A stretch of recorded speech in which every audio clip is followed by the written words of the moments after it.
Warcraft is basically like Solaris. But why couldn't they just make a StarCraft 2 movie? Jeez, with just CGI, I would have been so. Mm, Oh, come look, on. based on how I saw that World of Warcraft shit, I'm kind of glad that they left StarCraft out of it. Sorry. Oh God. Anyways, I still hope for that StarCraft movie one of these days.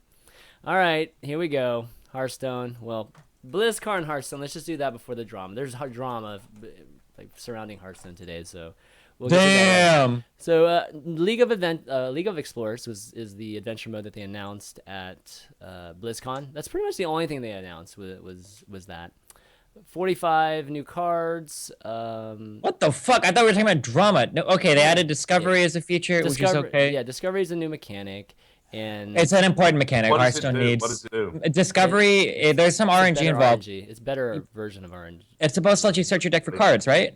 No. It's not search your deck. It adds a card to your entire deck. It's kind of like Web Spinner. It's kind of like Unstable, but Oh, never mind. It's shit then. What the fuck?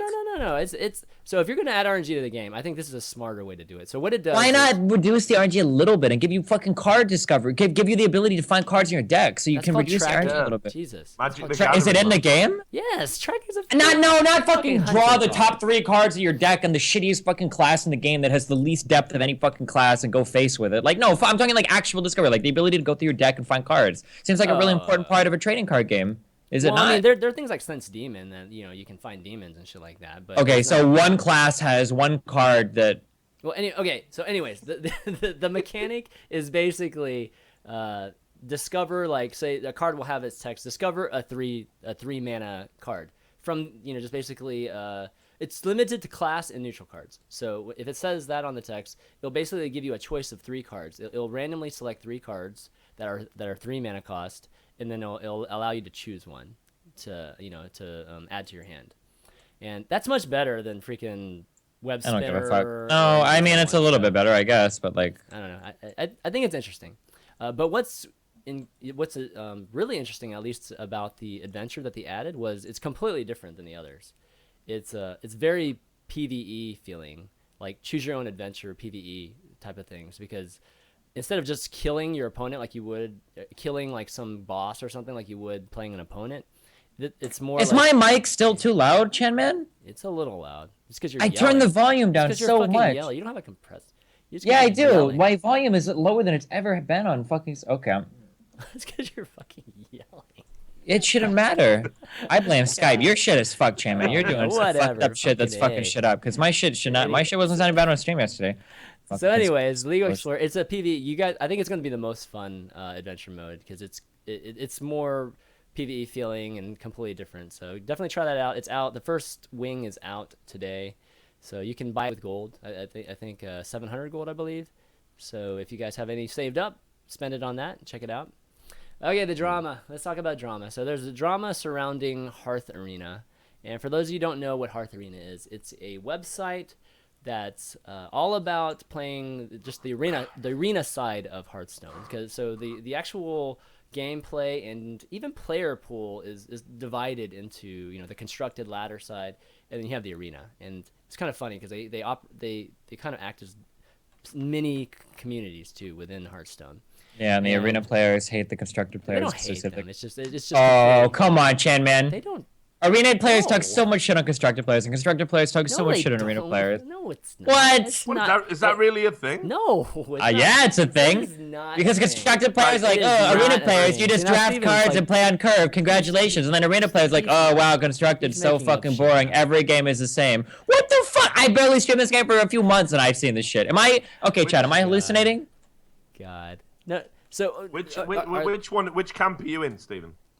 I might have joined Camp Constructed. I don't know. Camp Constructed. Oh, Team Constructed. God, that's gross. Even I know they're a bunch of cooks. That's fucking so lame. Oh boy. All right, so getting back to the drama. Arena, baby. The arena, this Hearth Arena site is by far the most popular arena website. This is where everybody goes to it, and the reason that all the arena players go to the site, and the reason that they go to the site, is because they kind of have the killer app, the killer tool for arena, which is which card do I choose? When I'm drafting an arena, and this tool is something that was created, or the site was created by a developer, an engineer, and the tool was something that he created too about a year and a half ago, but he didn't have like the crazy expertise. Like he's not a top arena player. I'm not even sure how good of an arena player he is. He's not terrible, but he's like maybe an average arena player, maybe a little bit better than average arena player. So he kind of came up with his own algorithm to try to have the tool at least function in a way that people would accept. The goal was to be, I think he said like 2, or it was like 3 or 4 cards off like what a pro would draft. Yeah, was his goal, something like that. Yeah. So along the way, he decided that he wanted to improve that. And he saw that these 2 guys, Edwakta and Merps, were very good arena players and very articulate people too. So he decided to ask them if they would consult or help out with developing this algorithm. And these 2 guys did. They decided to do it. So they kind of had this partner going. I think officially they signed this kind of contract, maybe like a consulting contract, where they would rev share the profits from the site. And during this, like I think it was a year maybe duration, they grew the site. The site became very, just probably one of the most successful sites in Hearthstone. Not the most. I think Hearthstone is probably like super successful, but in terms of arena play, it's easily by the arena they make a good amount of money. I think the actual he said that they make 8,000 a month, and that they're projected. He said that they could probably cap out. I think he said 25,000 a month. Actually, I think it's 8K like in profits a month. 8K in profit, yeah. So that's after server costs and everything. Yeah, they make a lot more than that. So it's obviously a profitable business, and having a profitable business in Hearthstone, like with website, is actually quite amazing. But recently they had a falling out, like recent as yesterday, but it sounds like it's been brewing for months now, trying to renegotiate the contract.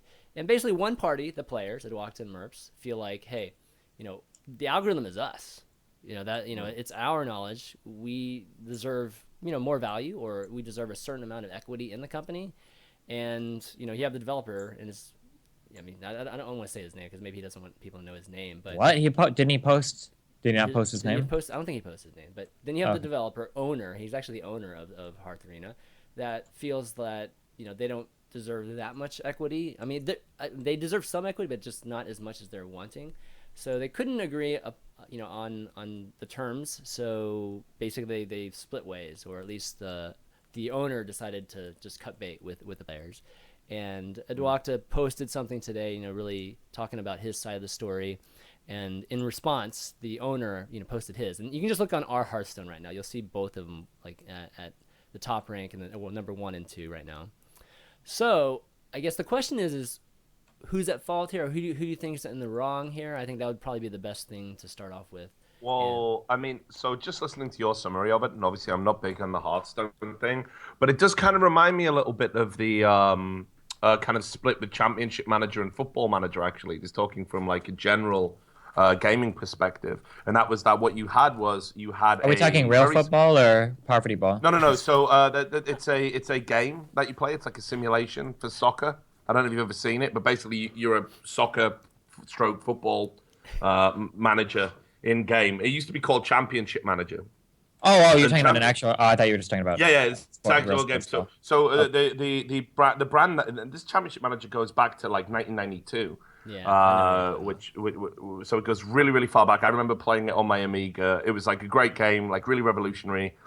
Anyway, they had a publisher called Eidos, who basically helped build this brand together. They took a punt on this very new type of game, a sports simulation, which hadn't really been done before in the early 90s. And they built this brand together of Championship Manager. Everybody used to go out and get it. Champ Manager, Champ Man, year after year after year. Then, if I remember rightly, I think it was in about 2005, what happened was Eidos wanted like more and more kind of return from it, and we're starting to impose their own design philosophy on Championship Manager.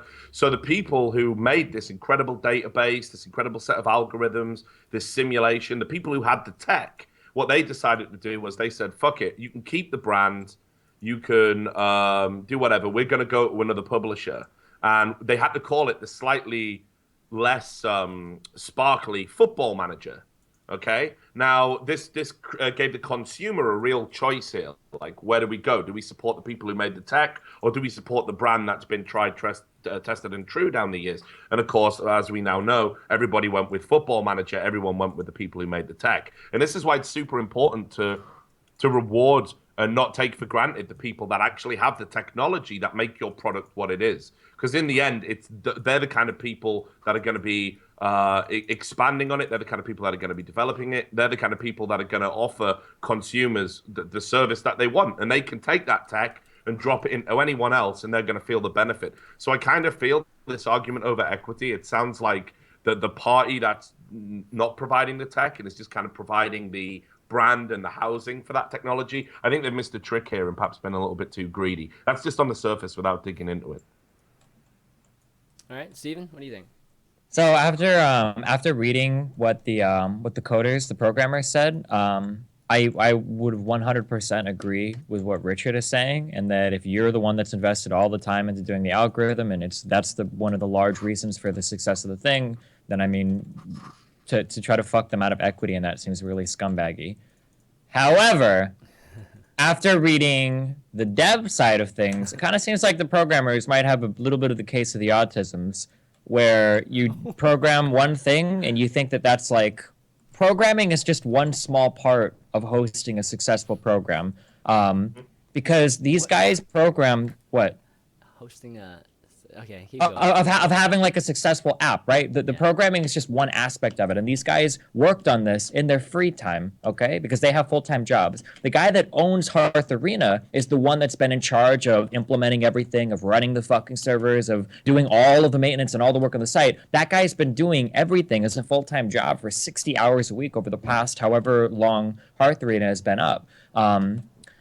I mean, after reading like everything, after reading through his side of the story and how he's the one that manages and has done like most of the work, like he said, in his words, he said a 6-to-1 work ratio. And then with the numbers that he talked about that the other guys gave, made it a lot harder to believe their story. They said they dumped like 3,000 hours into the project, but then when you like do the math, like it doesn't really add up if they're also working full-time jobs and they have their Twitch streams that they make a lot of money from, and they have their Patreons that they also make money from, and the fact that they get a cut of the donations from the site too. Like, I don't know, I'm a lot more sympathetic towards the site lead now than I was when I had initially just read the kind of witch honey post that the programmers made. It kind of seemed like the programmers thought that like, oh, hey, well, we made the algorithm, so then all of the money should go to us, or we need like a huge equity stake or whatever in the company or whatever, and that's what the debate came over, right, is how much equity they had in the company. And then the guy that's actually been working full-time on the company over the past however long he's been doing it, 60 hours a week into it, you know, I don't know. I'm a lot more sympathetic now towards the owner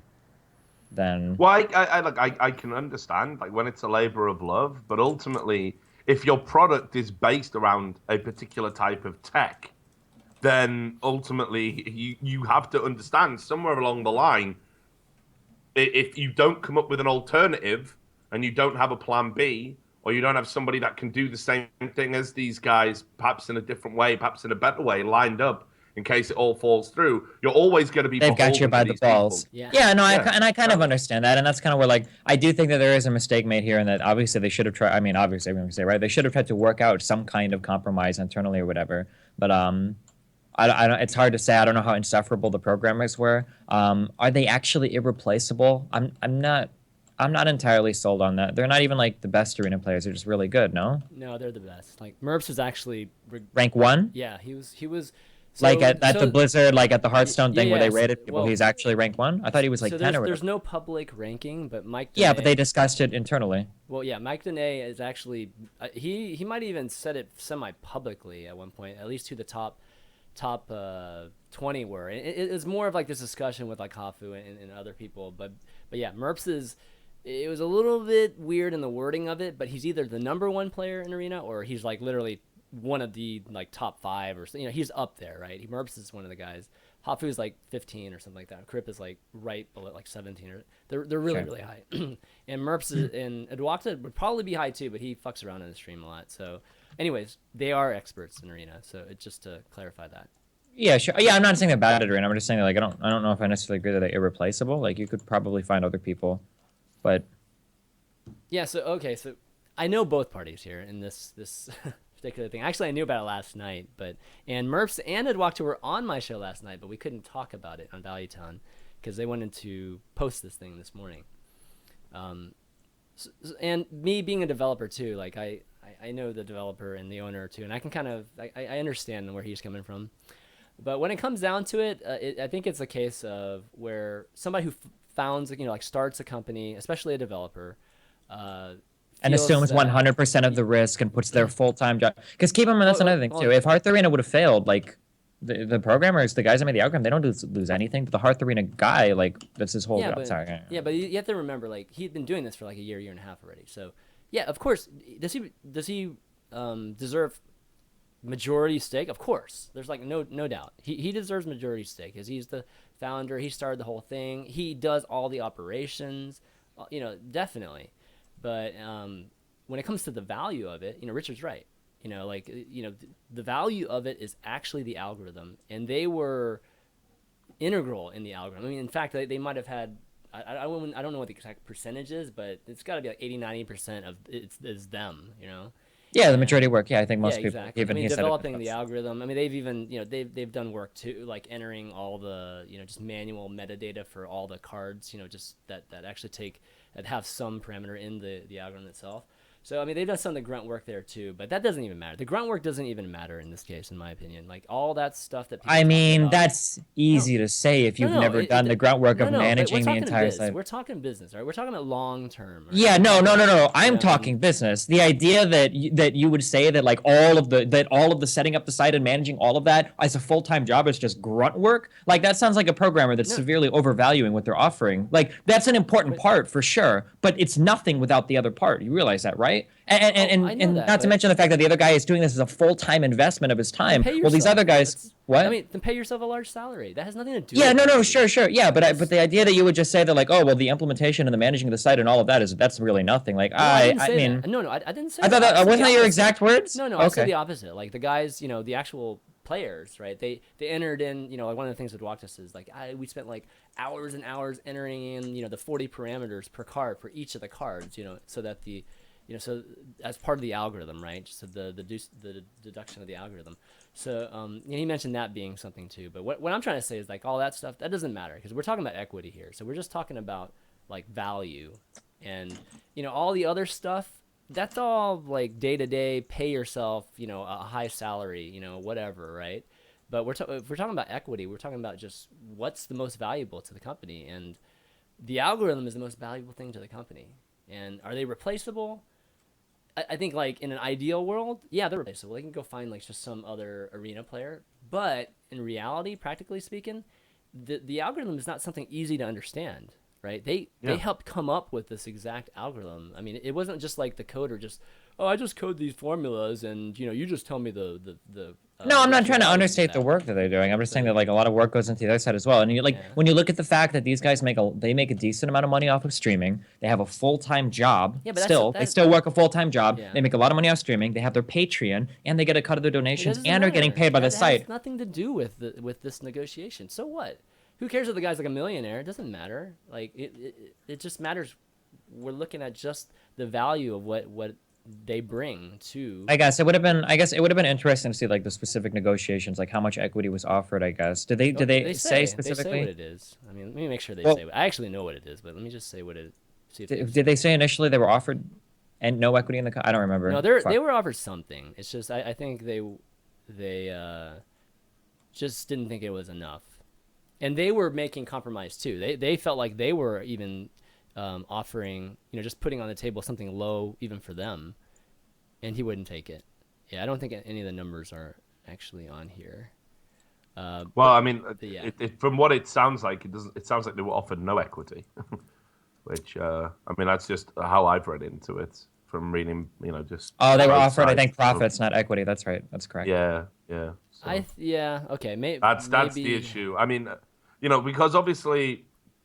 The problem with that is if look, this is what's happening right now in esports. So I understand that you would want equity, and that is everyone's trying to get into it. If a website is successful, a big venture capital company is going to come in and buy it. Now, if you've built the success of that company, if you've been instrumental in that, and you have no equity, when that sale goes through, you get fuck all. Yeah, for sure. Yeah. Mm-hmm. You're not entitled to fuck all, and any form of profit share, any form of money that comes your way is purely at the behest of the owner, the person that has all the equity. That's what you want to insulate yourself against, because look, it can happen to the best of us. We've seen MTG acquired by DreamHack today. Robert Olin, who was instrumental in putting that brand on the map, he's missed out. He's not going to get a single penny from that. He got absolutely screwed, and you know, there's other websites right now where you got companies like Vulcan who are out there, you know, trying to buy these websites and stuff. Well, if you've played even a small part in a website becoming successful to the point where it's going to get bought for hundreds of thousands of dollars, if not millions, or a company, then obviously you want to protect yourself against that, and you're going to want equity. And that's why equities become so important, because we're living in the age of the corporate, the corporate dawn of esports. This is when all the big corporations are coming in. This is when buyouts are going to happen. So equities, equities kind of the watchword that people want to live by. Right. Man, my camera's freaking out. Hold on. I think something is fucked with your Skype because people are saying really loud. My mic is literally at like 15% right now. Normally on the show I have it at like 60%. I don't understand why. Yeah, I was just wondering. Actually, it looks like it's raining in your. I know it doesn't. Yeah, I don't know. You should get on like the same. You should get on the same proxy that I'm at so that our connection is better. I knew that times were hard, ChanManV, but fucking can't even afford a roof over your head. Like, That's holy right. shit, dude. It's fucking raining inside my room right now. Oh wait, you were talking about No, my ChanManV? yeah, you can, my cam on the broadcast right now. Yeah, so in the end, they're going separate ways, and it sounds like the players are going to start their own. They're going to try to start their own website from scratch, and hopefully they can get some help with that. Well, here's the thing: if those guys control the algorithm, and that's what's giving the value to the website, then they can get a coder that can just do a very basic job. It seems to me that it's the algorithm that has the value. It is, but it takes. I don't know. I feel like code I might be biased, but I feel like the site owner is going to have an easier time with the branding and the site already all set up and ready to go. I feel like if he can just find somebody else to make like a decent algorithm, I feel like he's going to have a much easier time than the other two guys who are doing this as a part-time thing in their free time. That they're not going to be able to set up a site all on their own and everything, unless they find another programmer or whatever to do it who's willing to like split equity and do all that managing. But yeah, it's tough to say actually, like judging who has the easier, because even if the players go and get some engineers to make it, it takes a long time to like build a site from scratch, especially one that has a sophisticated algorithm. Yeah, for sure. Yeah, so I mean, it would take months, maybe even a year, to really get it to the point where Hearth Arena is, where the owner could try to get Hafu, could try to get Crip, or could try to get one of those guys, but Hafu, Crip, and those guys, they're not going to understand this algorithm that basically had walked in and Merps developed, right? And you don't think it's possible for them to develop? They're not going to develop a new one. They have to adapt to whatever's already there, right? And so there's a learning curve of just understanding the algorithm, and secondly, they'd have to be fully invested too. I can't see Hafu being fully invested. She's too busy. Crip too. I mean, if she's getting paid, I mean, this guy's like these other guys did it in their free time. Like they did this in their spare time while working full-time other jobs and while streaming. No, they worked weekends on this thing.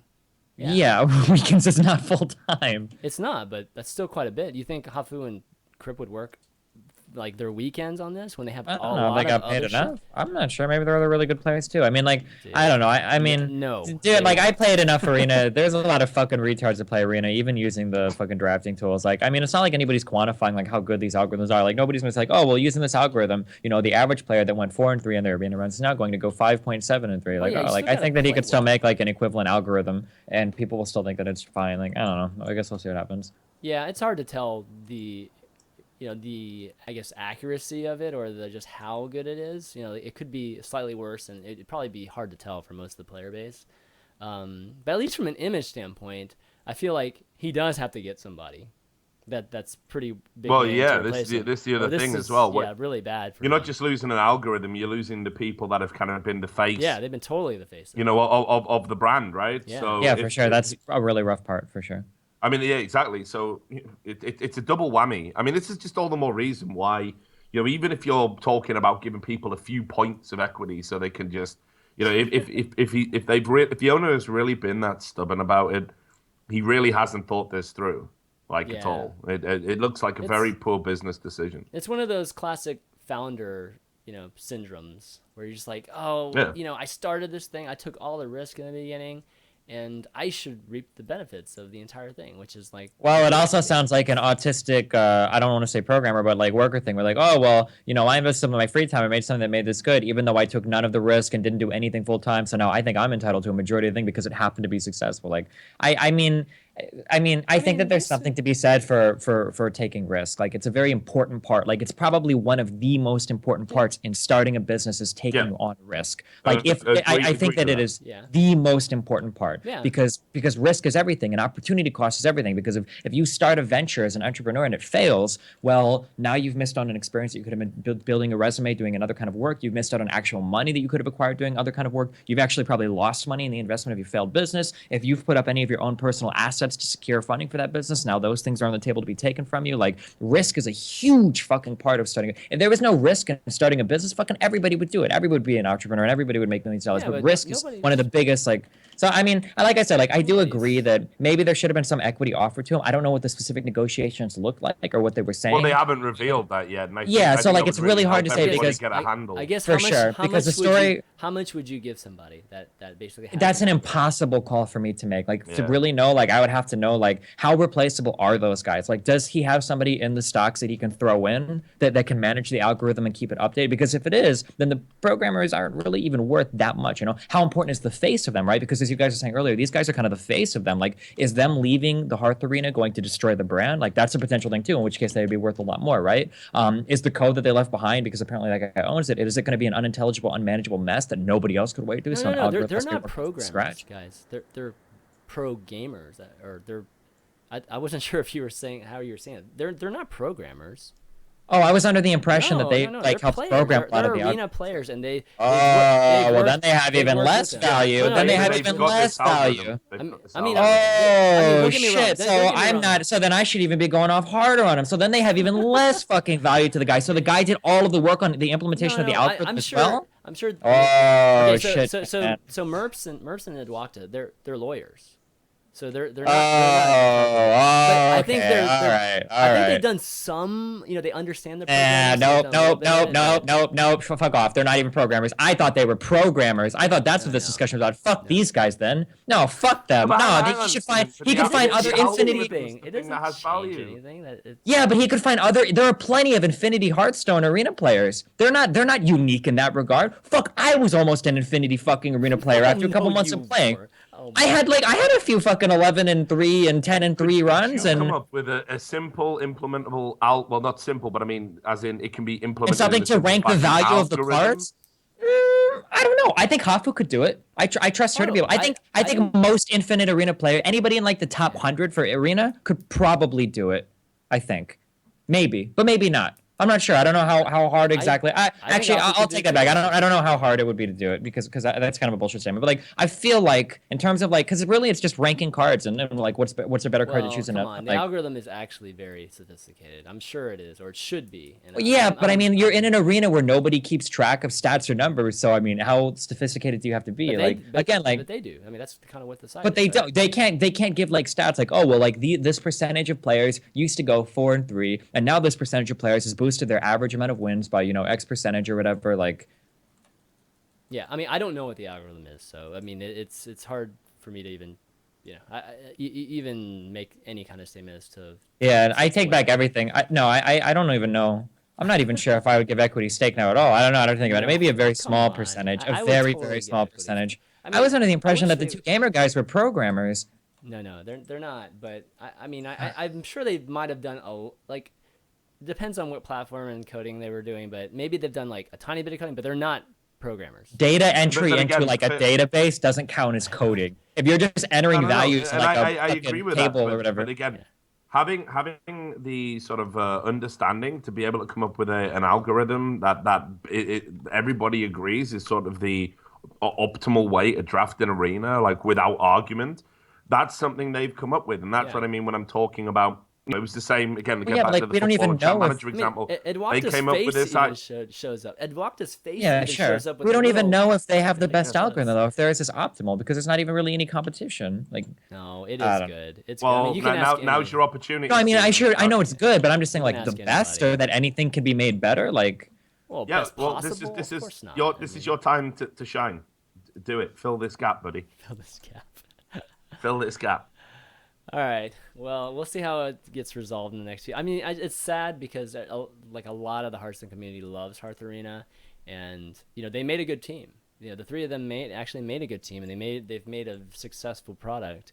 And unfortunately, it sounds like it's going to be a little bit ugly between them the rest of the way. Maybe it's good for the Hearthstone community because now we'll have two arena sites competing. Nah, one of them will die. One of them will die hardcore from this.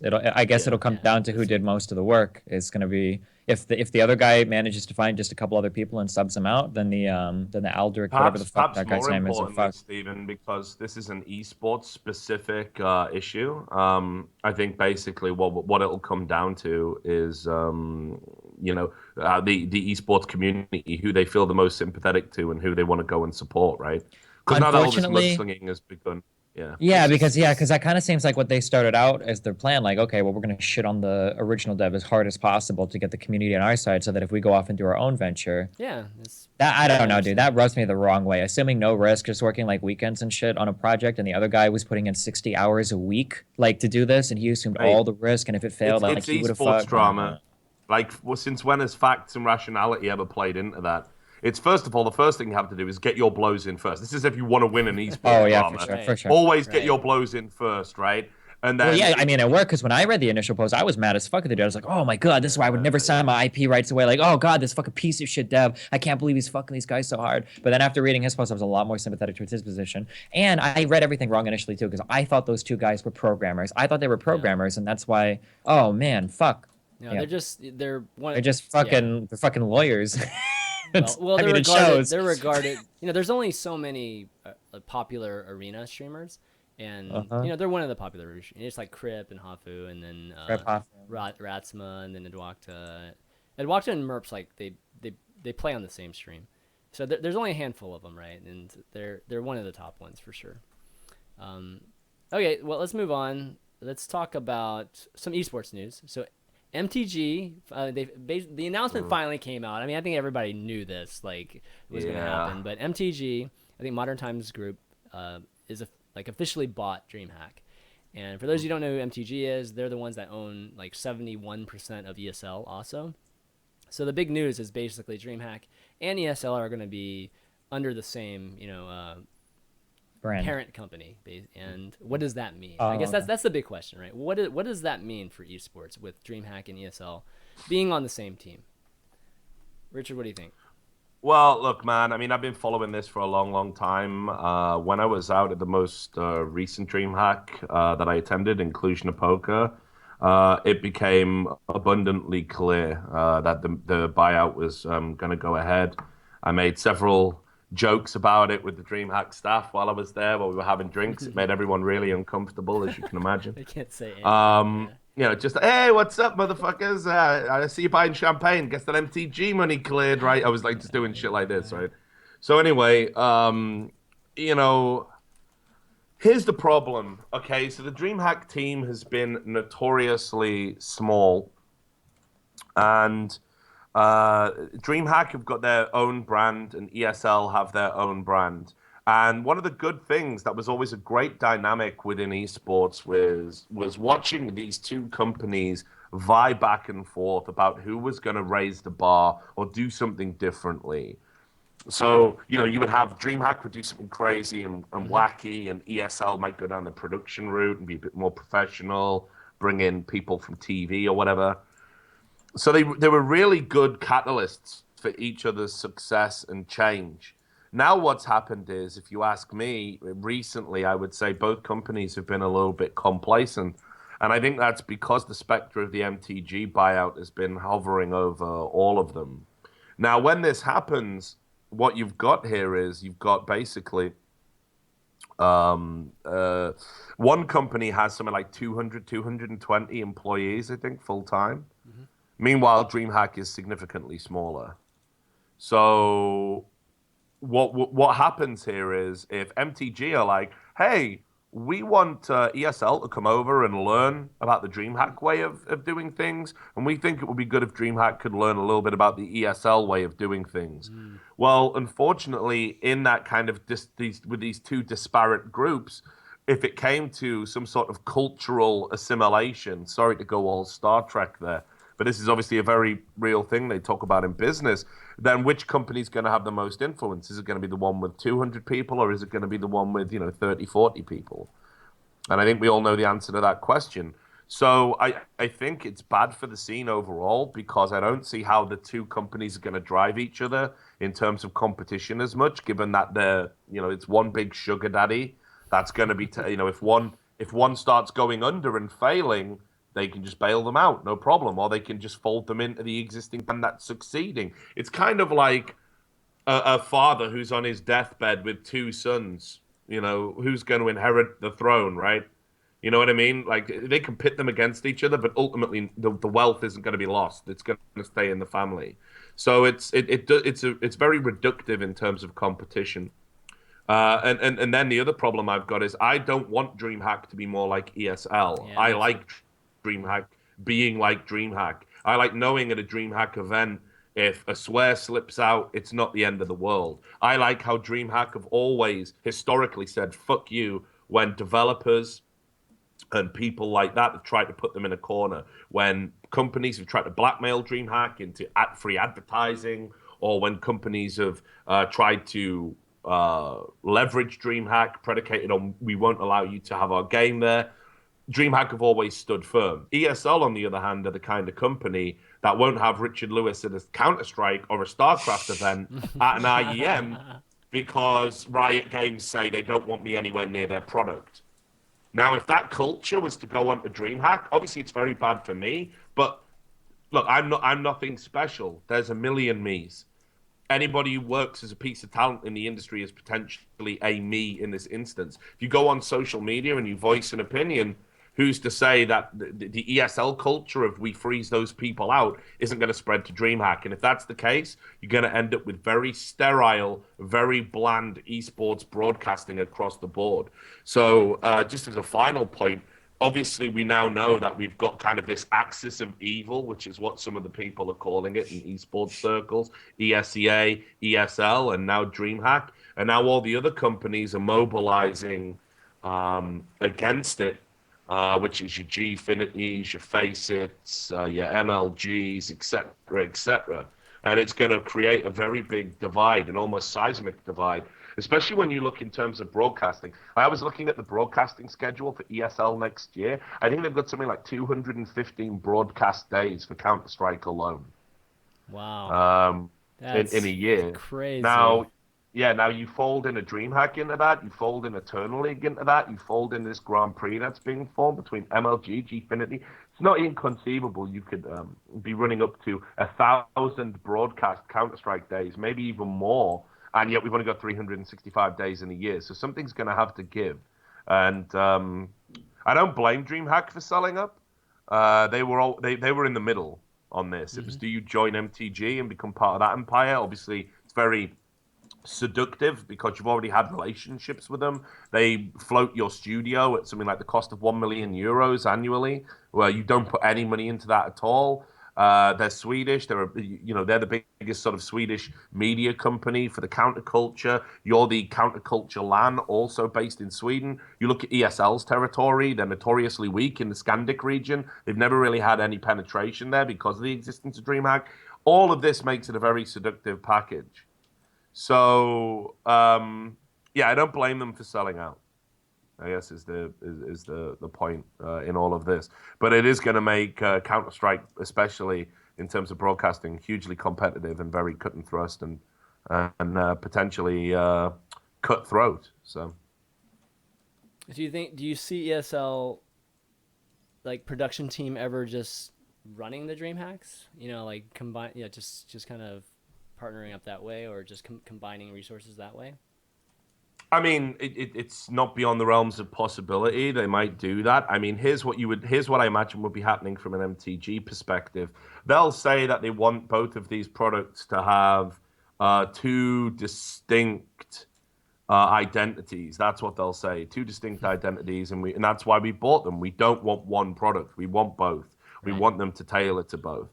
But ultimately, that's a bit of kidology. That's not true at all within business terms. Like I say, this is about territory and market share and very little else. So I imagine what will happen is ESL producers, if they're known for being really good at one thing, whether it's like stage management or overlays or video mixing, whatever their forte is deemed to be, that expert in that field will move over to DreamHack. And conversely, whatever it is DreamHack do better than ESL, that person will go over to ESL and chip in and give their feedback about it because the parent company wants both of their new acquisitions to be fiscally successful.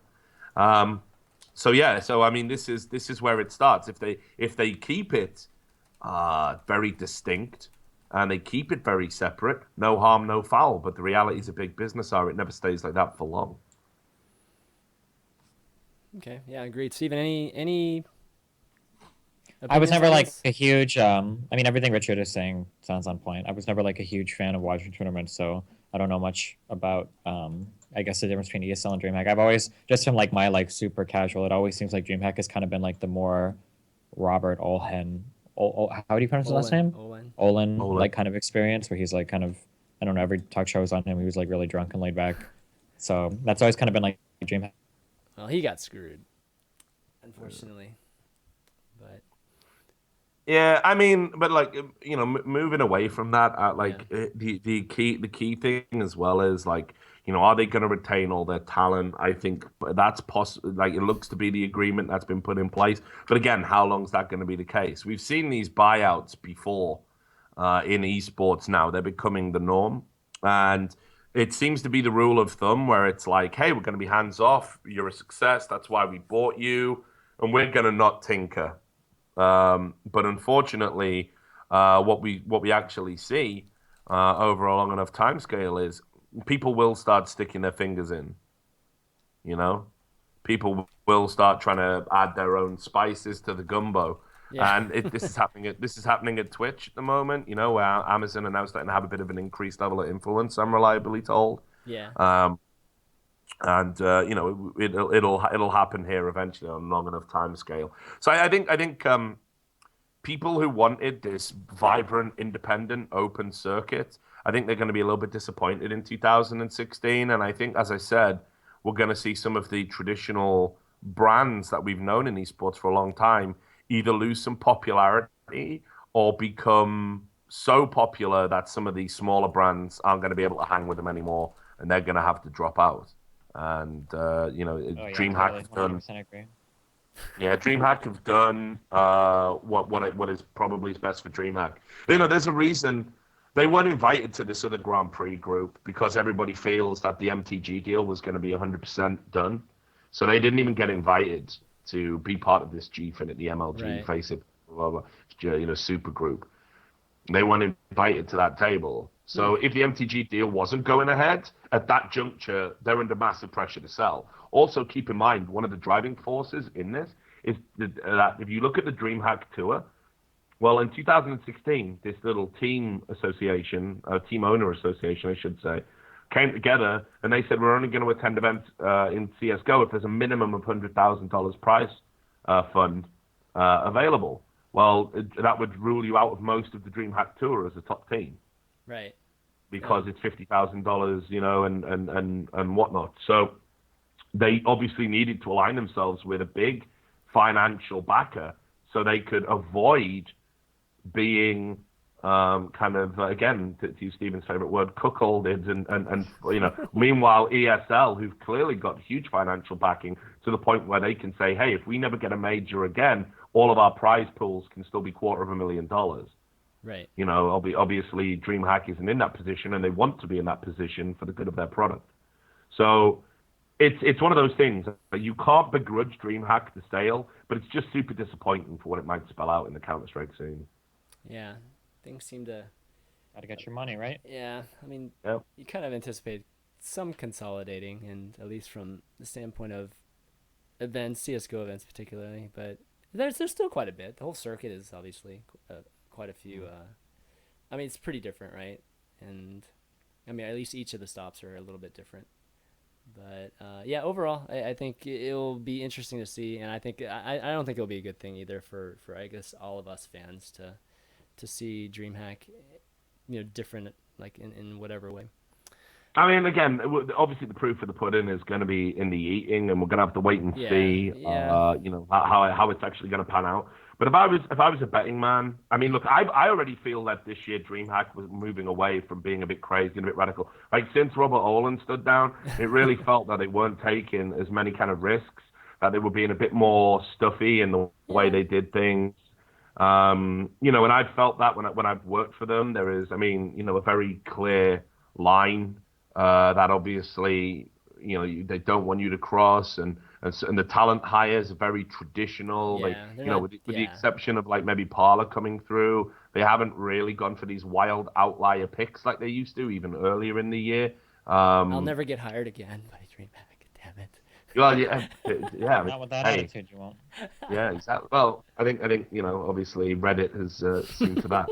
So, but yeah, so look, we obviously need to see where it goes. This move was always going to happen. I've been reporting on this for fucking months, and people were telling me I was crazy, and I was just making it up and just guessing and stuff.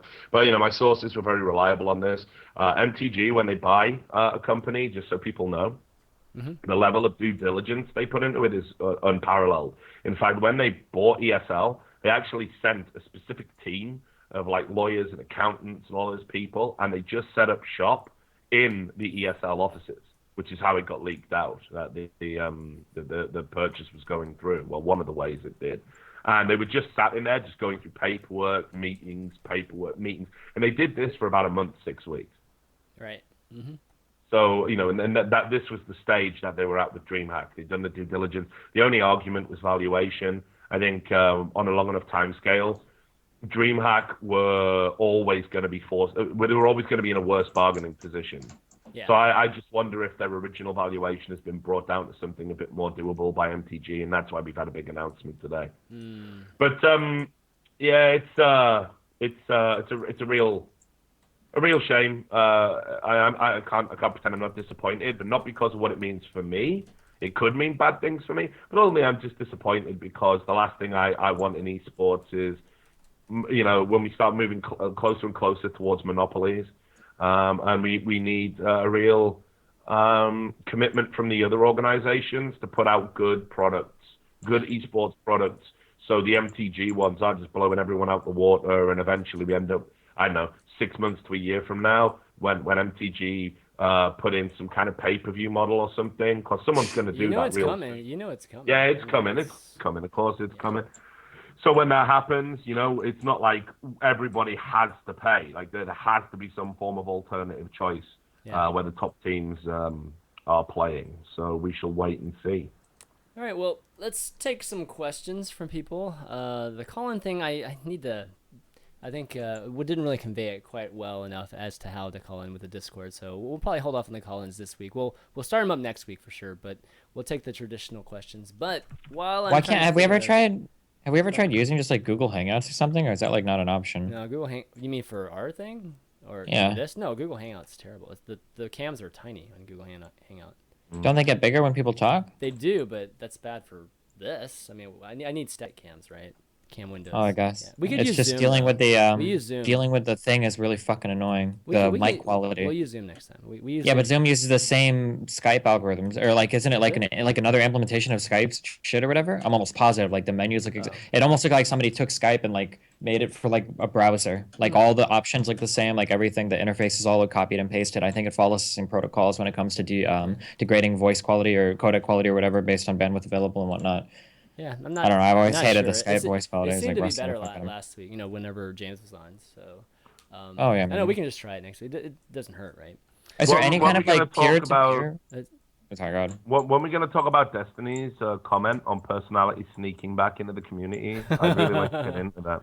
Oh, but it's like he's so nice about it, though. Like, okay, what are your thoughts? Apparently, that wasn't enough. Sneaking well, no. So look, I've always said like.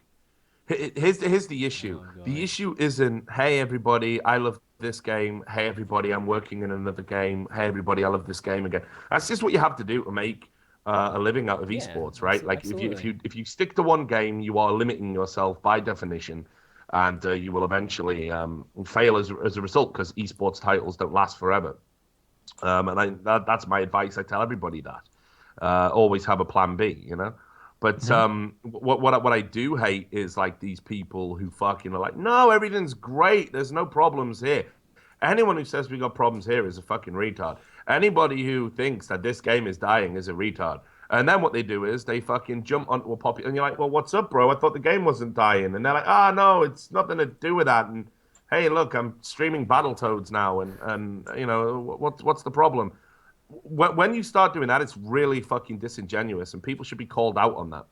People should be called out. And that was kind of my original thing, and I agree. But like, it was just at the point where like, I don't know. I was starting to see a couple posts pop up where like, you see the Void is just launched and all the hype was there, and WCS shit was cool or whatever. And if like at this point, like just looking at it from a purely financially, selfishly motivated point of view, I want as many people coming back as possible. I want the Day Nines and everybody else and the Huskies and the HD Starcrafts all coming back and making videos because it's just more eyes on the game. Yeah, and overall, exactly. that's literally positive for everybody. Even if there are people that are just coming back for a quick money grab or whatever, like it's still overall positive for the community. Maybe like in the future, if it ends up being that, then like they get called out for it. But I was saying like I was starting to see a lot of people saying things like, oh, well, we don't want that fucking piece of shit coming back because Destiny said fuck those people and shit. I don't want people that echo like autism to like try to attribute it to me because it was like so I decided to make the post like clarifying things. I was like, yeah, if people want to come back, like that's fucking fine. Like, and I think and then like I see like people like Day 9 like streaming like Fallout 4 like on launch day. Like I mean I don't know how like important I am to like Day 9 or whatever, but like it would really bother me if like the reason why he wasn't streaming StarCraft is because he thought that I was gonna start shitting on him for it. I don't know if that's like his actual thought process, and maybe he doesn't give a fuck at all. Like I don't know, but like if that was like actually the case, like that would be pretty sad to me because that would be pretty damaging to the overall community. If like people like Day 9 I think it's one of those things like you've just got to be real about it. Like first of all, if you genuinely care about the scene and care about the community, you know, like you don't always need to be doing stuff publicly, but like you can be working through problems privately. Yeah. So if you can recognize and identify a problem, you know I've done this at various levels of each Counter-Strike game I've been involved in. You know, like when CS:GO was coming out, I was involved in the beta testing. I was stress testing all the servers. I was doing things like this because I wanted the game to succeed, and when it felt like it couldn't succeed, it was very exasperating. Then Valve, and I even famously said I don't think it'll ever become the game we want it to be. Then Valve got involved, and now here we are with it being this wonderful growing esport. But even I've said publicly, like I just can't do this anymore. This community's too retarded. I'm getting shit on every day for doing my journalism jobs. Blah blah blah. Remember that, right? And I'm just not going to touch it or talk about it. Like I can't do it anymore for me.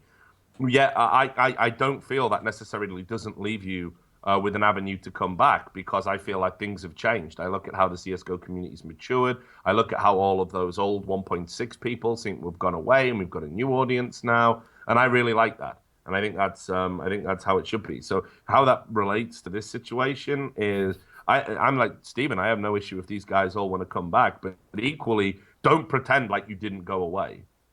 You know, like just be like, yeah, okay, I had to do this other shit right now to put food on the table. No one's going to begrudge you that. Does anybody actually pretend they've never left? I mean, of course they do. Who? Like, all the time. All the time. Pretends? Like you know what it's like, man. They come back and they're like, oh yeah, Put it this way. I told you when StarCraft 2 first arrived, the amount of people I had to listen to who were trying to make out they had this huge like brood war fetish that they've never mentioned at any point in their career. Wow. Just so they could get on the big gravy train, right? And that's really disingenuous and annoying. But okay, you have to do it, right? But I just think just be real about it. Like when I cover a game, or when I get involved in a game, like the only reason I got involved in StarCraft was one, I was under massive pressure in my job to get into a new game because Counter-Strike Source, our main game, was dying. Mm-hmm. Two, StarCraft 2 was the biggest game at the time. I had an opportunity to be there right at the start. I was one of the few journalists that were invited to have early access. I went to a special kind of gathering of journalists and luminaries where like a handful of people were invited. I was the first British journalist, if not the first journalist globally, to have written a review of StarCraft 2. People don't even realize that. I played through the campaign with like 36 hours, didn't go to sleep. Last time I played it, probably. And I could have been involved in all of that, but I didn't want to. It felt really disingenuous to sort of shoehorn myself into that scene. But then later I identified a niche and I realized that there wasn't like an abundance of good interviewers there. People weren't doing real in-depth interviews in the StarCraft scene. And I thought, well, fuck it. Like this aligns with what my business needs from me as an employee. And this also aligns from what the community could benefit from. So I'm going to start doing it. And I got a massive I got a massive pop because of it, and that's what started helping, build my brand. And then obviously things like Climbing the Ladder and Unfiltered, that further cemented me within the StarCraft community. But I never really claimed to be part of the game. I never even pretended. That's the other thing these guys do. Like when a new game comes out, they play it and they try and like, I love this game so much. Like you don't have to do that. Like the community will just accept you if you're genuine. And I think that's the biggest problem. Like I think what Steven's addressing is you have all this artifice and falseness about how much you love a game, and it seems a bit ridiculous to do that. So I always say be wary of those people, because they're the people that will never ever be honest when tough times are ahead. They're the people that won't actually address the problems. They won't stand up to the developers if the developers implementing something. Sure. All they care about is money in their pocket, and that means that by definition they're always not going to be great community people. Yeah. On that too, like even more importantly, that they won't be good about developers, whatever. Like this is something that I'm really big on. Like, you can't really trust them when they say good things. Like when Lycan says like, "Oh, you're gonna shit your pants," he's like, "I don't give a fuck." Like Lycan always says good things. Like it doesn't mean anything, right? I would hope that like when I'm coming out to the community and I'm saying things like, "Oh, like the plans for StarCraft 2 are really exciting," I would hope that like words like that would carry more weight, since I've been so critical of Blizzard in the past. I think it does, right? Even Reddit said that, right? When you mentioned something this past week. And that's the thing, like with the way the business is going as we move into 2016, just the idea of having more people coming out and like shilling for a game and shilling for a company and being really disingenuous and like coming out and being, oh no, I'm totally not doing this for the paycheck. Like I believe in this, blah, blah, blah. Like we don't need any more of that in 2016, because there's going to be so much fakeness and so much bullshit next year. Like, and so many people just, where's the money? Like, just running around with like bags trying to catch the fucking coins, like some like early '80s fucking arcade game. Well, it's okay. I'm showing my age again, but I think that's a big concern. So I think Steven's absolutely on point. It's one of those rare moments where I think we would completely agree with each other. All right, well, let's move on to some questions. But before we do so, I just want to remind everybody, we have a Patreon for Unfiltered, patreon.com/unfiltered. Best way to support the show, and just, thanks to all the patrons that have been supporting the show. Really appreciate it, and hopefully we'll be able to do some more cool milestone-y things in the near future. Check it out, though. Here's a question. I have a question for Richard. Or sorry, go ahead. I thought we were going to question. Go. ChanManV, go. Hey, start your cam, by the way, Steven. So I do have news on the t-shirts, and actually I don't think Richard's seen this yet. Right here, Richard. You're using the same guy that I used for mine, right? Yeah. Jake's awesome. Okay, so he is. I want to show you guys the t-shirt. At least this is the design, and I want to do a straw poll because I do want to see like if you guys like it or not. So you can check out the image here. Wait. Have you linked it yet to the chat? Yeah. Oh fuck! You should have linked the last one, because the last one was like super bad and generic and bland as fuck, and this one is actually like pretty sick. Okay, well here it is. All right, here it is, guys. So tell me, oh shit, it's kind of cut off on the, fuck, it's a little cut off on the actual web. Who's the guy on the end? It's just a fucking the meme gnome. What do you mean? Just the meme gnome, dog. Damn, chill out. Did I miss? You're just old as fuck. Gnome? You don't know the meme You're just old as fuck. Oh my god. You're just old as fuck. All right, trust me, the kids love this shit. All right, they'll eat this shit up. Exactly. So here's the straw poll. Let me know if you guys like it or if you don't. And I like it. I think it's cool, man. And so does this represent each one of us? So no, I have no idea. No. ChanMan's the microphone. I'm the pornographic liquor bottle, and Destiny is the meme gnome. Is that what it is? That wasn't the intention of it. It was just kind of like No, I get it. I get it. Listen, this is an art piece open to multiple interpretations. Exactly. Okay, so every interpretation is equally possible and equally valid. All right. Yeah. So black shirts. This thing, guys. Tell me what you think. Actually, let's see what the straw poll looks like right now. Results. Look at this. There's a bunch of no's too. Holy shit. Would you buy this shirt? No. I guess would you buy this shirt? It's not necessarily do you like this design. See, there you go. You fucked it up. You fucked up your poll. Oh, don't worry. 50-50 is good. I, There's a lot of I've people gone in on chat. there. The problem is there's a ton of people in chat that will say things like, "Oh, like I would never wear this shirt in public," because they've never actually been in public before to see how fucking retarded a lot of like band shirts and stupid like meme shit. When I say meme shit, I'm talking like bad quotes and shit from Hot Topic. Like, oh man, dude, it's always really funny listening to people say that. That's one of those things you just kind of ignore. When people say like, "Oh, I would never wear this in public," or whatever. Like, if you ever stop and say like a Hot Topic, like fucking 95% of the quotes on those shirts are full fucking pure autism, but people still wear that shit all the time. So you're good. All right, cool. Haters. So I Journey think on. I think we might just go with it. So we'll probably start. We'll start the campaign next week, or sometime this coming week, and we'll. Whoops, that's the wrong overlay shit. And we'll. Could we make one of those windows the Destiny dick pic? Oh. That would be super edgy, man. That would be pretty edgy. I'm not gonna lie. I'd have to let Steven draw it himself though, because he could do like a self-portrait. Can't trust Steven to draw his own he's penis. fucking just looking and fucking Bob Rossing his fucking penis, dude. That'd be. It's so nice. I think we're crossing line borders here. Do you think? Okay, all right.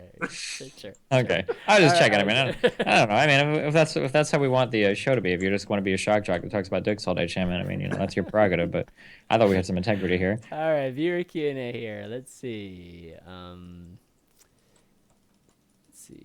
I gotta jump in 10, so I'll rattle out the answers real quick. Real quick. Yeah. What else is new? Richard Lewis is an acceptable business practice. This is from Hubert. Oh shit, Maladianowski. Is it an acceptable business practice to give a young player an ultimatum to accept an offer right then and there when you know he has other offers to consider? I don't think there's anything wrong with anybody in business saying this. You have this opportunity. I need you to make a decision about it within this time frame, or we withdraw that opportunity. And I think if it's done professionally, I wouldn't necessarily have an issue with that. I've been in situations like that before where people have come to me and been like, look, you've got one day to decide, whether you're going to work this event or not, for example, because we really need to, if you say no, we need to find somebody else. And this obviously refers to the Svenskeren situation in League of Legends. Yep. So I think if it's done professionally, no problem. If you basically say to someone, can we remind you that we need to pursue this legally and fuck you over if you don't sign, then I would go so far as to say then that is very unprofessional, borderline threatening, and certainly not anything that would is welcome in esports, and quite possibly even illegal. I think if I remember rightly from my time in the trade union, and I obviously used to date a super hot, awesome contract lawyer back when I had hair, and a lot of other things besides. If you basically make somebody sign a contract under duress of any kind in the UK, that contract is invalid, of course. So I know I don't think it's cool. I feel like anytime somebody is giving you an ultimatum, it's because they know that there's a better contract out there for you. Unless it's literally like what you're saying, like, hey, like we need to lock in casters for this event in like a day, or like by tonight we need to or something like that. But if you're talking about like signing a player to a team, I feel like the only reason why did this happen in the League community? I feel like the only reason you give an ultimatum there is because you're trying to fuck the player.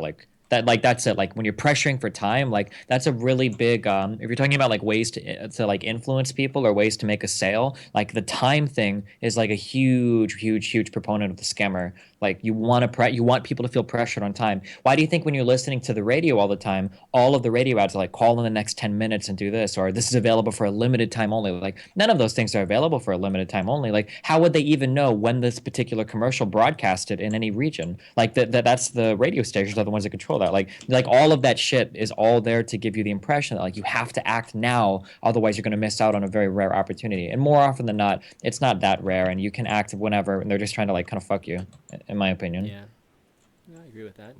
Let's see. Risky SU2 asks, why do you think we didn't see a big increase in viewership when Legacy was released? Fallout 4? Why didn't you think what? Why didn't we? Oh, like the massive like 10,000 viewer things? Yeah, it's just there were million things. How would anyone even possibly equate the release of Fallout 4 to impacting on StarCraft viewing numbers? Well, I Is actually, that I how think No, it, no, I desperate actually no, think no, it no, no, no. impacts it. I Well, think the it reason impacts why, it. even though these are totally different genres of games, Yeah. Fallout, Bethesda is one of those transcendent companies where when they make something, it will be felt across every single gaming community. I could jump into a game of CS:GO and talk about Bethesda games. I could jump into a League or a Dota game and talk about Bethesda games, and I can talk like everybody has at least heard of. In fact, I would go one further. Everybody's probably had a friend that has played through Skyrim or Fallout 3. I would say almost everybody knows somebody that has. Like these are games that are hugely transcendent of any particular genre and whatnot. Agreed. Also, it's hard to say what our viewing numbers were like on day one because Crip was streaming, and Crip was getting like 20,000 viewers, right? When Well, Crip more like stream, 10. We're playing or like, StarCraft. Yeah. okay, sure. When Crip goes back and streams like other things that people don't want to see as much of, aren't his viewer numbers hurt quite a Oh bit? yeah, it's like half. It's like half. Is it still like 10,000 or whatever? It's like 9 to 10,000. It's like half of what he normally gets. Okay, gotcha. Yeah, I wasn't as sure, but I mean, like, I do think that like the big release of Fallout 3, I think hurt a lot of like that initial viewership hype. It sounds kind of like a cop out, but I mean, like, really, like, if you're in chat right now, like, ask yourself, like, everybody has a friend that has played through and beaten like Skyrim or Fallout, or at least played like put like more than like 40 hours into like Skyrim or Fallout 3. Like, these are games that are like transcendent of genre. Yeah, a lot of shit happened this week, guys. I mean, it was Fallout 4 is huge. I mean, even Blizzard cannibalizing themselves a little bit with. I think Overwatch put those those three characters out too, like on the beta. So whoever had that, we were playing that, and yeah. Anyways, I think a lot of stuff was going on, and I didn't even know that there were going to be all these giveaways and stuff. Like you guys, were you giving away stuff too, Steven? Like I know, like I still have like a ton of shit I can give away, but I don't know how to do it yet. I don't think that was like well publicized. Like, I mean, no, it was a huge surprise. Unless they announced it at the launch party, it was a huge surprise to me when they gave me. You have literally like 250 things. Like everyone's like, "Holy fuck!" Yeah, it's just kind of like, did anybody even know about this beforehand? And then there was like this central kind of StarCraft Legacy of the Void stream too that I don't think anybody knew about. So they did a bad job of marketing it, and yeah. I mean, bad job marketing maybe. I don't know. Like I said, that was a really rough weekend with everything else going on. They were up against a lot of shit. I know they were super busy with BlizzCon, but I'm just saying like it was still a bad job of marketing all of this to the community because nobody knew that they were doing giveaways unless they were just on Twitter looking at people tweeting this instead. Like Huck had stuff, Nate had stuff, Roddy had stuff. I can give you the names of everybody that had. Yeah, Rotterdam, Livy B, Maximus Black. Yeah. So Fenner too is, I think. Anyways, I think that had something to do with it. All right, how about one more, maybe one or two more if we have time here. Okay, actually Lazarus has a good one. What do you think about the Riot flip the game on its head game balance strategy every season? Keep it fresh by growing pains? Richard, we talked about this earlier because you were playing, right? Yeah, I think as always, like they've looked at the current meta and looked at how worlds panned out and basically they just did nerfs that were designed to change the. I mean, I haven't even had much time playing the new version, so this is all a very early and speculative assumption. But it kind of feels like they've basically once again tried to remove issues that have been a barrier to success for other regions. Just say it. They're just trying to make it harder for Koreans, right? Well, wait, the new league changes with like the 80 carry changes and all that? I'm not necessarily saying that, but what has happened? What I feel has happened is that if you look at the sort of Korean style of play and with the real solid warding in the opponent's jungle, it's a constant battle for vision, combined with the fact that the AD carries have been absolutely fucking nowhere for like just a long period of time, and it's all about kind of the bruiser stroke or what they're calling fucking juggernaut model right now. Like, just really feels that the changes they've made are designed at sort of stifling some of the quibbles that have come out of NA and Europe primarily. But you never really hear Koreans complain about the meta anyway. They just get on I don't know about that. Language barrier is like a really big thing. Like there was a time period where like everybody thought like Koreans never complained about balance in StarCraft 2. But like when we finally started to get like better translated interviews, you would see them say some pretty surprising things. Like I don't know if the same is true in League or not, but I mean, I think generally flipping the just changing. Whoever said 80 carries were fine in chat, Tile one. I don't know why people are saying 80 carries were fine. It was like the worst. It was the worst fucking lane to play in. Was bot Ever lane. since season 3, AD carries is so fucking shit. And AD carries just like they don't do any of the fucking carrying. They may as well drop that C, right? No, like a support no wonder like, they would make sure you can output damage so that your big fucking bruises and tanks can like I don't know. Yeah, exactly. Reversal roles, basically. Yeah. Fairly retarded. So. In general, though, I think changing the meta like in a big way is good for a title that's been around for a long time. Maybe. I agree with. I mean, what changes they make is a different story, but generally doing it, I think that's good. I mean, I find it interesting that they always choose to essentially remake the game every year. And I don't know why they're doing that, but I'm more interested actually in some of the things they're implementing casually. Like now it's going to be possible to queue with 5 people. Oh, no, isn't it up to 4 people? Oh, sorry, cool. Maybe 4. Sorry, maybe a quadra queue. Oh, that's cool. So yeah, but I mean that brings up some. I think they're doing this like constantly because that is so out of whack with Riot Light's approach to toxicity. To actually allow that, it goes against the very philosophy of solo queue and duo queue. It Dota does it though, don't they? Well, yeah. In Dota, you can queue with up to 4 people, can't you? Or can you queue with 5? Yeah, but again, but Valve have never come out and had such a hard on for toxicity like Riot have. So, if you look at it from that point of view, first of all, they're going to have to come up with some sort of algorithm to stop the reports. Because obviously, if one player plays bad and you lose the game as a 4-stack, you're blaming the 5th dude, right? Like, no matter what happens. So he's going to get reported up the fucking ass. So they're going to have to do something where if you're in a group of 4, your reports are devalued, which of course means that other people can possibly get away with fucking toxic. Like, it doesn't even make a lot of fucking sense. And then on top of that, I feel they've done this because what are the constant complaints on the subreddit? It's always, I got put with retards. It's almost as if nobody but retards plays the game. The overwhelming majority. But everybody in the community should be really good because the tribunal system reforms everybody into becoming an accepted. Of course, right? So they fucking PhD Riot Light. Do you even have a PhD, Richard Lewis? The fuck are you even talking about in here? Are you even qualified? I'm buying one. I'm getting an honorary PhD, and then I'm going to invite Riot Light to debate me. Professor to professor or whatever, doctor to doctor. Well, fuck it, I'll go one above. I'll become a professor. Fuck them. Right, but anyway, we'll have a debate about toxicity. But anyway, that's a project for one of my shows. But anyway, so the point I'm making here is that I think they've done this because player numbers are plateauing. People are moving away from ranked. Think about the engagement. They even say something like 90% of the players never even play ranked mode. And the reason for doing that is that even if you take a friend, first of all, it puts you in this weird thing where you have to, unless you've got super synergy, it's almost never worth duo queuing. It always seems to be the kiss of death. Because of the especially if you're in a bot lane together. Yeah. Do you understand why? Why is that then?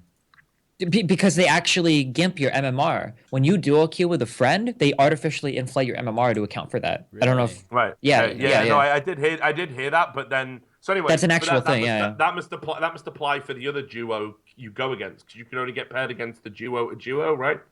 I don't think so. No, I thought that was how they did it. Oh, so there might be preferential doing, but I'm almost positive that you can get queued against another team that doesn't have a duo on them. Yeah, that might be true. But anyway, so yeah, you're right. So I know that they artificially inflate your MMR. So they've always done that. And now, basically, but people have been complaining about it for ages. Like, oh, I'm playing against retards. I hate it. Like, I don't want to go into rank because you get in a queue and everyone just flames you. And even if you take a friend, you can't carry a game. It's super hard. So they've basically done what they always said they were never going to do. And they've backpedaled again, and now they've changed it so you can take 4 people. Like, how the fuck are you gonna? If you lose a game with 4 people you handpicked to win you a game, fuck your fucking life. Right? And on top of that, that's before we even get into the fucking realm of what does it mean in terms of boosting, elo boosting. Right? I've been saying for ages, we really want to combat elo boosting. You just made it more efficient. You just made it more effective. Now I get 4 boosters at once, playing with each other in a stack, wrecking everyone in the queue, boosting 4 accounts simultaneously. When you make it sound like that, that makes me want to go back to League and just boost accounts to plat or whatever. Do you know how much money? That shit pays a lot of fucking money, dog. People pay hundreds of dollars. People pay hundreds of dollars, $250 to get an account to fucking plat 1. $250, really? Yeah, no, there was serious money in league boosting. There was a lot of money in league boosting. Bronze, or no one even wants to be gold anymore. And it's like, a really good game in that you can trick yourself into thinking, like, if I just get boosted up to Diamond 5, like, I can stay in Diamond 5, you know, like, yeah. Yeah, there was a lot of money in boosting. So you're serious. Get three of your homeboys that can play a plat or diamond level. Just look out for scrubs, and you could boost their accounts to like their target fucking elo in like a day probably right now. Like, it's as simple as that. Like, Riot have created another fucking problem for themselves. Honestly, they're ridiculous, and they're only doing it because they won't admit it. They will never admit it. Your player numbers are plateauing, aren't they? Probably is decreasing. So you're desperately trying to do all of the things that people were complaining about 3-4 years ago in a bid to keep those players or attract more people into having engagement. That's all that this is about. Yeah. So anyway, fuck all these changes. I mean, I think it's putting the cart before the horse in a lot of ways. Yeah. Like, it's too little too late. But, yeah, so I don't know. I'm going to monitor the situation. Right. But they've created a bunch of problems, and it all flies contrary to things they've said in the past, which classic Riot, of course. Right. All right, real quick. Couple minutes. That's it, and then we got to call it. All right, what do you think of the new Reddit policy on this new account system? Oh, the shadow ban thing? Yeah. Well, I find it hilarious because, okay, so first of all, let's just be real talk here. In Reddit, what they did was they also implemented a bunch of things. So when that, what was it called? The blackout thing happened, right? And basically it was about Victoria and how she was fired for standing up to what they wanted to do with AMAs and implement their new sort of corporate ideas, where they were basically they were basically vote brigading their own AMAs to get them to the front page and shit, which has been allowed, and it's happening in several subreddits right now. And not only on top of that, they were also trying to make celebrity users. They did a bunch of shit with Tom Hanks. They want to have celebrities use Reddit, and they want their comments to always kind of leap out, but make it look like it's been done organically with a ton of upvotes. So anyway, Victoria stood up to that and got fired. So we had this blackout where something like 200 subreddits, maybe more, all closed down, crippling Reddit's traffic for the day. So was that a show of solidarity for an employee who had always helped out? Well, no, because she only realistically interacted with maybe, 5 or 6 of the biggest subreddits. What the rest of the mods were doing it for was to get, quote, increased controls. And Reddit, of course, fucking caved because these moderator people are the fucking lowest of the low. Yeah. They just do voluntary work for a website so they can enjoy some sort of vague sense of power before they end up fucking serially unemployed or working a low-level job and probably killing themselves when they age 40 because they're virgins. So this is their moment, right? So they seize upon it. They seize upon this moment, and they demand more controls. And Reddit fucking gave it to them. Reddit now allows you to mute people. So you can ban somebody from a subreddit, and then when you approach the moderators, you can go, hey, look, why have you banned me? And they just mute you, and you can't even send them a message for 72 hours. It just goes nowhere. And in some cases, it also seemed that they were increasing. If a moderator went to a staff member and said, can you shadow ban this user? They were doing that super, super quick. Also, as well, there was an auto filter thing that could come in. It was as good as shadow banning. It basically meant all your comments, all threads that you submit to a subreddit were kind of auto filtered out. So they gave them all of these completely unnecessary controls. They already had too much power. The problem with Reddit isn't that the moderators don't have enough power. It's that you need to replace the moderators. You need to become not a non-moderator platform. If you do that, you'll be super successful. So anyway, now they've said, hey, no one gets shadow banned anymore. But instead, what we're doing is we're putting in these suspensions. And it goes like, if you get caught vote brigading or vote manipulating or something against the rules, you get a 3-day suspension. And during that time, you can't vote, you can't post, you can't do anything, but your account remains. And then it goes up to a 5-day ban. And then even though it can go all the way to 30, they're saying if you get caught doing it twice, it'll then go to a permanent ban. And that's what they're doing. Now, shadow bans have always been terrible. They've always been implemented as like basically a way to ban people without them knowing it. It was a huge abuse of power. They were only ever implemented for spam bots initially. That's what Steve Huffman said. So they should never have been used on real users ever in the first place. But so anyway, so this it looks like a step in the right direction. But again, with all the other problems you've got with the moderators, it doesn't really fix anything. It's just like a token change to make it look like, hey, we take all of your concerns super seriously. Meanwhile, moderators are going to impact on your day-to-day use negatively way more than anything else on Reddit. They haven't addressed the real problem, if you ask me. So, am I only banned for 3 days then? No, but that's the question for us two. Right, keep in mind, I'm permanently banned site-wide. If any account... Well, you're banned from existence on the damn thing. I am persona non grata. Like, if an account is identified as being me, it immediately gets shut down. The IP it's posted from and all the IPs it's posted from get shut down. A cookie is uploaded to my PC, which I have to manually delete before I can create another account. And all of this is done without Reddit staff even messaging me back to let me know they're doing it. Right, that happens every time, and you know, there's some accounts that like they look nothing like me. Like I haven't even posted anything, but like I'll just be in a thread and be like, "Yeah, you're talking shit." Someone will go, "Oh my god, it's Richard Lewis, quick scrap." They've got no way of verifying it's me, but they just ban it anyway. So I'm sure a bunch of people have been banned actually, because somebody thought they were me. And you know, but this is the panic on Reddit. It's all that crispy crackers cunt, whatever her name is. Like she's some fucking deranged mess. Yeah.